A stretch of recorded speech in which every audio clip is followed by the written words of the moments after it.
এ বিড়াল শোরুমে থেকে আইফোন 70 প্রো ম্যাক্স নিয়ে পালিয়ে চলে যায়। তখন সিকিউরিটি ধরে তাকে মারধর শুরু করে দেয়। তারপরে তার স্বামী দেখে তাকে নিয়ে বাড়ির দিক রওনা হয়ে যায়। বাড়ি যেতে যেতে বাড়িতে গিয়ে খেতে বসে তাকে খাওয়িয়ে দেয়। সে তখনও কান্না করতে শুরু করে।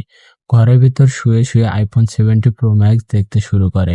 তখনই বিড়ালটি মানিব্যাগ বের করে দেখে একটি টাকাও নেই। সে বাইরে গিয়ে কাজ করা শুরু করে দেয়। কিছু বকশিশ পায়। তারপরেই সে ডেলিভারি ম্যানেরও কাজ শুরু করে।